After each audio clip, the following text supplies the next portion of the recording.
जोंनि हारिनि दखानदारिफोरजों आङो माखासे बाथ्रा सावरायनानै नोंथांमोननो मिथिहोनाय जागोन। बिथांमोना दखानदारि जानानै बोरै मोनदों आरो बिथांमोना साख्रि मावालासिनो दखानदारि जानानै बोरैहाय सोलिदों बेखौहाय आं नोंथांमोननो मिथिहोनाय जागोन। नोंथांमोना आंनि भिडिअखौ नायलांबाय थादो। आच्छा, आं दायो मिथिनो लुबैदों नोंथांनि बे दुकानाव मा मा खामानि मावनाय जायो? आंनि दखानावथ' मार्क प्रिन्टिं, टि-शार्ट प्रिन्टिं, ओमफ्राय बिनिफ्राय ग्लासाव प्रिन्टिं, टाइल्सआव प्रिन्टिं, ओमफ्राय लेमिनेसन बेफोरबायदि डिटिपि, फट' बाइन्डिं बेफोरबायदि बायदि रोखोमनि खामानि मावनाय जायो। अफसेटनिबो खामानि मावनाय जायो। नोंथाङा बे खामानिखौ मालानिफ्राय जागायजेननायमोन? आंथ' मथा मथि 5 years 6 years रानिं जाबाय। आं एक्जेक्टलि बुंनो हाया बेसे गोबाव जाखो। दा बेफोरबायदिनो सोलिबोबाय थादों। बेनिखायनो आं 5 years सिमहालागैब्लाबो 6 years सिमहालागैब्लाबो रानिं खालामगासिनो दं आरो। नोंथाङा साख्रि मावालासिनो मानो बे खामानिखौ जागायजेनखो? आच्छा, बे खामानिखौ आं जागायनाया जाहैबाय थांनानै थानो थाखाय माबा मोनसे राहा लामाखौथ' लानाय जायो। जाय खामानिखौ आङो गावनि होननानै खामानि मावनो होननानै बोजबना लाबाय, बेजोंबो आंहा बे खामानिजोंबो थांनानै थानो थाखाय राहा लामाखौ मोननो हादों। जोंनि उदालगुरि टाउनाव 60-70% गुबुन हारिनि दखानदारि गोजा। दा नोंथाङा लुबैयो नामा जे जोंनि हारिनिफ्रायबो दखानदारि बांनायखौ? बेखौथ' आं सानो। जों जेब्ला आं दखानखौ बेखौ होग्रोदोंमोन, अब्ला आं सानोमा आं गामियाव होयोमोन दखानखौ। बेनिफ्राय आङो बे टाउनावहाय प्रमट खालामनाय जादों, बेयाव लाबोनाय जादों। गोबां हारिनि मानसिफोरा मेक्सिमाम जोंनि बर'आनो बेयाव मेक्सिमाम हिसाबै पपुलेसन हिसाबै जोंना दङ। बे सायाव बेस खालामनानै आं बर' होननानैब्लाबो जोंनि बर'फोरनि फैसाया जोंनि बर'फोरनावनो थाथों, गुबुनाव दा थांथों। बे थाखाय आङो बेयाव दखानखौ होयो। आं बेखौनो सानो। दायो नोंथाङा लुबैयो नामा जे जोंनि बर'फोरनि गेजेरावबो बिदि गिदिर गिदिर दुकान दिहुननायखौ? आंथ' बेफोरबायदि मोजांनि थाखायथ' सानबायानो दंबाय थायो। जेरै जोंनो नांगौफोर दङ, हलसेलार दखान नांगौ, गिदिर गिदिर हार्डवेर दखान नांगौ, गुबुन हारिनि गोजा। जोंनि मेक्सिमाम पपुलेसन थानानैब्लाबो जोङो बेफोरखौ बनायनो हायाखै। दायो थाखा फैसा गोनां मानसिफोर दङ, बिसोरखौ आं बनायनो थाखाय बनायोब्ला गाहाम जागौ होननानै आं सानो। गोजोननाय थाबाय नोंथांनिसिम मिथिनायनि थाखाय। नोंथाङा जोंनि हारिनि गेजेराव बिदि दखानदारिफोर बांनायखौ लुबैना लुबैयाखै? आंनि साननायावबा बे उदालगुरिया जोंनि मोनसे हारिनि मैखोम बर' हारिनि जायगा। बे हिसाबै जोंनि हारिनि मानसिफ्रा बे जायगायाव गोबांसो दखान होनायखौ आं लुबैदों। आरो बिदिनो जि मानसिफ्रा दखानदारि खुलिनानै दङ, बिसोरो जि खामानिखौ मावदों, बे खामानिखौ आंबो बिसोरनि थाखाय मोजां मोनदों। आरो बिसोर बांसिनाव बांसिन जायगा लानांगौ आंनि बे साननाय।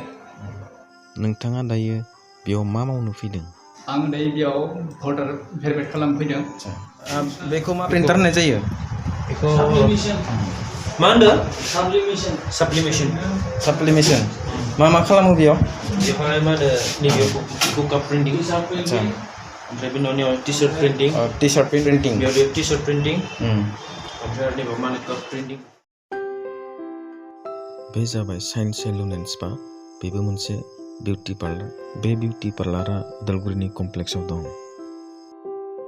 लोगोफोर, नोंथांमोना आंनि उनथिंजाय नुनो मोनदों बिथांनि मुङा रातुल नार्जारि। बिथाङानो बे पार्लारनि मालिक। नोंथाङा बे पार्लारखौ मालानिफ्राय जागायजेननायमोन? 2016निफ्राय। March मान्थनि 2016 March. नोंथाङा साख्रि मावालासिनो मानो बे खामानिखौ जागायजेनखो? साख्रि मावनायथ' मा होननो, माने साख्रि मावनो थाखाय दानियाथ' मिथिखायो साफ्रोमबो। दा बेनि थाखायनो आङो माने नाजानायालाय बहुत ट्राइ खालामदोंमोन आरोना। किसुमान इन्टारभिउबो होबाय, खिन्थु इन्टारभिउ होनानै जितु मोननांगौ फिथाइखौ मोननो हायासै आरो। जुदिও जेनेबा एसे फरायनानै माबानानै नाजादोंमोन मोनायासै दा बेनिखायनो आरो किसुमान न'खरनिफ्रा किसुमान लामाखौ दिन्थिदोंमोन खिन्थु थेवबो आङो बेखौनो मोजां नुहुरनानै आं बेखौनो मावनो होननानै आखायाव लाबाय आरो जों जेरै गुबुननि माने मा होनगोन बेबायदि एडभाइस होनायाव जों जेरै ओंखारबोबाय आंबो दा एखे सेम गुबुना जेरै जोंखौ एडभाइस होनायमोन आंबो बेखौनो बुंनो सानो जे ओंखारबोनाया मोजां आरो जाय जेरै हायो माने बेबायदि खामानिफोरखौ बेफोरबायदि मावनांगौल' नङा बिनि अनगायैबो गुबुन गुबुन माने खामानिफोर दङ बेफोरखौ माने मावनो हायो आरो जोंनि खामानियाबो आं बुङो थोंजोङैनो बेफोरबो माने गाज्रि नङादां बायदि मोनना लायो आङो मावोब्ला बेफोरबो इजियै जोङो रां खामायनो हायो आरो दाथ' जोङो माबाफोर बायनोब्ला गुबुन हारिनावसो थांनानै जों बायनो गोनां जायो दायो जोङो फैसाफोरखौ गुबुनफोरनोसो होनो गोनां जायो दा जोंनिफ्राय दखानदारियाव ओंखारबोला जोङो जोंनि फैसाखौ जोंनि गेजेरावनो फिदिंथिंबाय थानो हागोन दा बेनि सायाव माबाफोर बुंनो नामा? दाथ' आं बेखौनो बुंदों जे थाखा फैसायाथ' गिदिंथिंबाय थाखायो बेखौ जों मिथिखागौ खिन्थु थेवबो जों दायो जिबायदिहै मोनबाय जे साफ्रोम बर'फोरा जोंनियाव माने गोसो बोयो आरो दायो उथिबोनाय जोंनि लोगोफोर सेंग्रा सिख्लाफोर बे माने थोंजों जोंखौ नायहरनानै बे जोंनिनो मानसि जोंनिनो बर' मानसि जोंनिनो आंगो होननानै माने फैनानै बेजों लोगोनो माने बांबोबाय थादों दा जोंनि थाखाय जोंनियावनो थानाय जायो बिब्दिबा थ' बेफोरबायदिहै जों गाव गावनि थाखा फैसाखौ जों गावजों गाव सेभ खालामनानै लाखिलायनो हायो आरो बे मोनसे दे गोजोननाय थाबाय नोंथांनिसिम मिथिनायनि थाखाय नोंथांनिसिम आं मिथिनो लुबैदों जे सिगाङाव जों खानाय सिनजानोब्ला बिहारि बेंगलिफोरनि दखानाव थांनानैसो सिनजानो गोनां जायोमोन दा जोंनि बर'नि गेजेरावबो गोबां बेबायदि पार्लार ओंखारबाय दा नोंथाङा बोरै मोनदों? मोजाङानो मोनदों बेखौ आदसा सिनजानो मानोबा बेलेगनावलाय मानो थाङो होननानै डाइरेक्ट गोजानबाबो जों बेयाव फैयो आरो माने आदसा बबे जायगानि? आं दांदुफुरनि कलेजखौ आदसा दानिया खेने सिनजाबोला बे पार्लारावनो फैनाय जायो आरो ना पार्लारावनो फैनाय जायो आदसा दे गोजोननाय थाबाय नोंथांनिसिम मिथिनायनि थाखाय स' लोगोफोर अब्ला जों मिथिनो मोनबाय जे जोंनि हारिनि दखानदारिफ्राबो जों बर'फोरखौ दुखानदारि जानायखौ लुबैदों मानो होनबोला जों दुखानदारि जाबासो जोंनि फैसाया जोंनियावनो थागोन आरो लोगोसे जोङो साख्रि मावाबाबो जोङो बेफोरबायदि फालांगिखौनो जों मावनानै थांना थानो हागोन स' लोगोफोर नोंथांमोना आंनि भिडिअखौ नायनानै मोजां मोनबायब्ला अननानै साबस्क्राइब खालामदो लोगोसे बेल आइकनाव थुदो जाहाथे नोंथांमोना आंनि गोदान भिडिअ आपल'ड खालामनायनि नटिफिकेसनखौ मोनगोन गोजोन्थों खुलुमबाय